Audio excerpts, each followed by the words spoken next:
আজকের এই দিন পর্যন্ত তাদের কোনো ফুটবল খেলোয়াড় নেই, ক্রিকেট খেলোয়াড় নেই। তারা জন্মলগ্ন থেকেই বোঝে খেলবার জন্য আমরা জন্ম নেই নে। লাখ লাখ ছেলে, কোটি কোটি মুসলমানের ছেলে অনলাইনে মোবাইলে জুয়া খেলে সারাদিন। এখন আর এমনি জুয়া খেলে না, এখন জুয়া খেলে সব বড় মোবাইল, অনলাইনে জুয়া খেলে। হায় জুয়ারি! এজন্য প্রিয় নওজোয়ান, মোবাইলের এই আসক্তি থেকে নিজেকে বাঁচাও। রাত নাই, দিন নাই, সকাল নাই, দুপুর নাই, এটা কোনো জীবন না বাপ, এটা কোনো জিন্দিগি হইতে পারে না। এটা সুস্থ স্বাভাবিক কোনো মানুষের জীবন নয়। এটা কমপক্ষে দুনিয়ারও যে আয় উপার্জন করে আর দুনিয়াতেও যে সম্পদশালী হতে চায় তারও কাজ এটা না। আখেরাত তো আছেই, দুনিয়াতেও যারা বিত্তশালী, তোমরা যে কোনো ছেলে খবর নিয়ে দেখো, তুমি মোবাইলে সার্চ দিয়ে দেখো, পৃথিবীতে ইউরোপের মানুষরা আমাদের এই অঞ্চলের মানুষের সমপরিমাণে স্মার্টফোন, বড় মোবাইল, তাদের কিশোর, তাদের নওজোয়ান, আমাদের সন্তানরা যে পরিমাণ ব্যবহার করে ওই পরিমাণ ব্যবহার করেন। আপনি খবর নেন, আমি খবর নিছি, আমার কাছে এই তথ্য আছে। আজকের এই দিন পর্যন্ত পৃথিবীতে আমেরিকার কোন, সারা পৃথিবী বিখ্যাত কোন ক্রিকেট খেলোয়াড় নাই। নাই কেন? আমেরিকার সামর্থ্য নাই তো নাই কেন? আজকের এই দিন পর্যন্ত তাদের কোনো ফুটবল খেলোয়াড় নেই, ক্রিকেট খেলোয়াড় নেই। তারা জন্মলগ্ন থেকেই বোঝে খেলবার জন্য আমরা জন্ম নেই নে, মুসলমান মারার জন্য আমরা জন্ম নিয়েছি। এই কয়েকদিন আগেও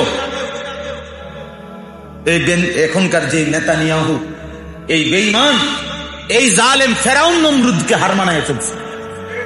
ফেরাউন নমরুদও ইমানদারদের উপরে এত কষ্ট দেয় না।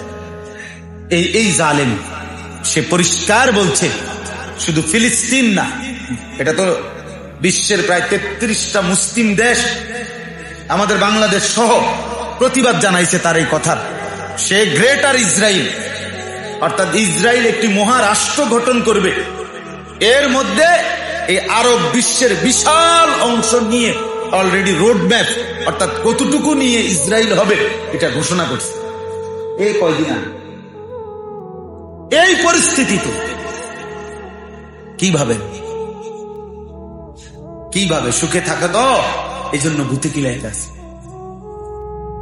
হ্যাঁ, না পড়া আছে, না লেখা আছে, না কোনো জ্ঞান অর্জন আছে। মনে করে আর কিতা কয়দিন টোটা করে ঘুরলে শেষ পর্যন্ত বিরক্ত আব্বাই কইব যা বিদের জায়গা। শেষ সমাধান কি? বিদেশ। 12 লাখ টাকা সুদে নিয়া, কিস্তিতে নিয়া উনি বিদেশ পাঠাই দিবে। খালাস, বিদেশ পাঠাই দিয়া মানে কি তারে বাপে যেন নিরাপদ হয়ে গেল, যা তেজন ঝামেলা করে বিদেশ পাঠাই দিছে। তা আখেরাত বিদেশে না পাঠাইছে, এরপর আখেরাত, কবর, পরকাল,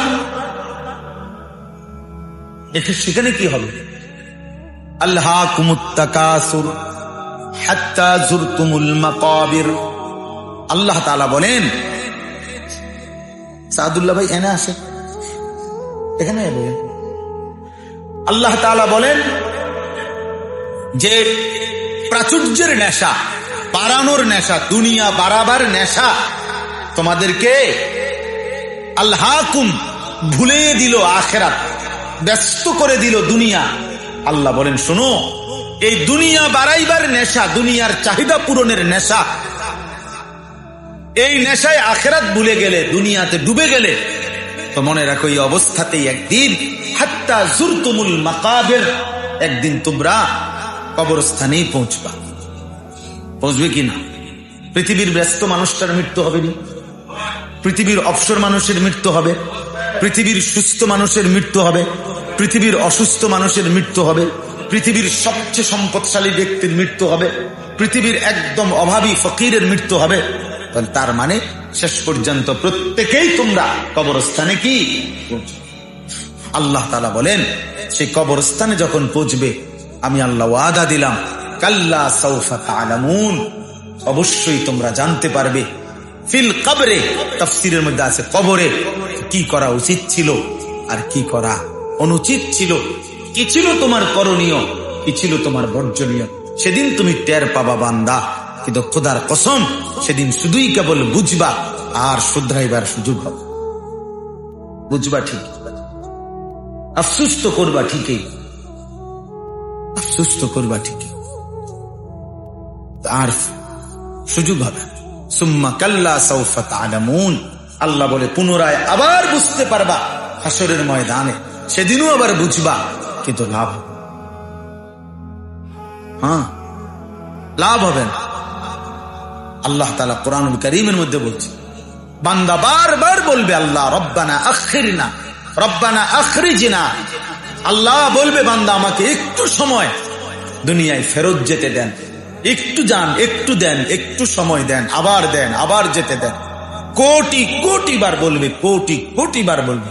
প্রত্যেকবারেই আল্লাহ তাআলা প্রত্যাখ্যান করবে আর বলবে নাফরমান, না আর কেউ দুনিয়ায় ফেরত যাওয়ার সুযোগ আর যাইতে পারবে, আর সুযোগ মিলবে না। সুযোগ আমি দিয়েই আনছি। আওয়ালাম নুআম্মিরকুম, আমি আল্লাহ তাআলা তোমাদেরকে হায়াত দিয়েই এনেছি, আমি সুযোগ দিয়েই এনেছি। আমি তো হায়াত দিছিলাম বান্দা, আমি তো সময় দিছিলাম। জোহরের নামাজ 12 রাকাত আমি সময় দিয়ে রাখছি 4 ঘন্টা।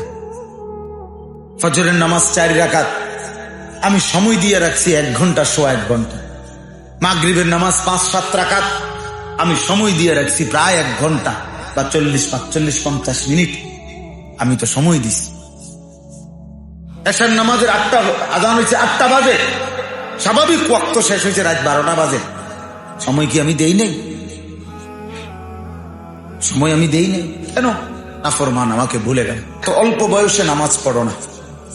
যাদের বয়স 18 বছর, 20 বছর, 16 বছর, তোমরা 1 ওয়াক্ত যারা নামাজ পড়ো না, আমার একটা কথা শুধু মনে রেখো, যে এই মাত্র 18 বছর না হইতে যদি এত নারী, এত ছবি, এত অশ্লীল দৃশ্য, এত মিথ্যা কথা, এত জুয়া, লাখ লাখ ছেলে, কোটি কোটি মুসলমানের ছেলে অনলাইনে মোবাইলে জুয়া খেলে সারাদিন।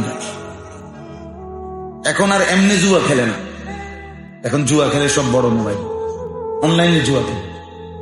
হায় জুয়ারে, মাত্র 18 বছর না হইতে তুই যদি এত নিকৃষ্ট বেটা হস, এত মিথ্যা, এত জুয়া, এত নেশা, এত নারী, ছবি, এটার আখলাক তোর যদি এত কম বয়সে যদি এত চরিত্রহীন হও, একটা ওয়াক্ত নামাজ পড়তে মন না চায়, তো আগামী 40 বছর তোর বয়স যখন হবে, 60 বছর, তখন পর্যন্ত তুই জানোয়ার কোথায় গিয়ে পৌঁছবি? তোর গুনাহ তখন কি পরিমাণ হবে?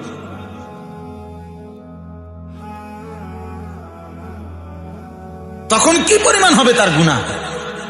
বুঝেন নাই আমার কথাটা? এত কম বয়সে যদি এত বড় ডাকাইত হয়, এত কম বয়সে যদি এত নিকৃষ্ট হয়, তাহলে এই চরিত্রহীন লম্পট আগামী 50 বছর পরে, আগামী 30 বছর পরে এভাবে যদি চলতে থাকে জীবন, কোথায় গিয়ে পৌঁছবে? কোথায় গিয়ে পৌঁছবে বলেন? আখলাক কোথায় গিয়ে যাবে? থামবে কোথায়? আল্লাহ আমাদেরকে বুঝার তৌফিক দান। এজন্য বুঝতে চেষ্টা করো, একজনই বুঝবে। একজনের আশায় আমি বলি, যদি কোনো একজন ভাবে যে হ্যাঁ আমি এটা ঠিক করতেছি না, তা আমার মনে মনে নিয়ত থাকে যে আমি যেন তোমাকেই বলছি, তোমাকেই। আর আবার ভাবি কেউ যদি না শোনে তবু আমাকে বলতে হবে, কারণ ফেরিওয়ালা তার নিয়ম হইল তার মাল যদি বিক্রি নাও হয়, তাকে প্রত্যেক গলিতেই চিল্লাইতে হয়। সে তার না পণ্য বলে যাইতে হবে, আমার মাল বেচা হইতেছে না, ঠিক আছে, কিন্তু আমি যদি মুখ বন্ধ রাখি তো মোটেই বেচার আর সম্ভাবনা নাই। বুঝেন না আমার কথা? তাহলে তো মোটেও কি এমনি তো হয়তো সম্ভাবনা হইতে পারে যে চিল্লাইতে চিল্লাইতে 3 ঘন্টা পরে হয়তো একজন কাস্টমার মিলতে পারে। এখন আমি যদি কথাই বন্ধ করে দিই, না বলি, তাহলে তো আমার মোটেই কাস্টমার মিলবে না। এই জন্য ফেরিওয়ালা বলতেই থাকে, আমরাও ফেরিওয়ালা, ফেরিওয়ালা আমরা বলতেই থাকি। যদি কখনো কারো দিলে লাগে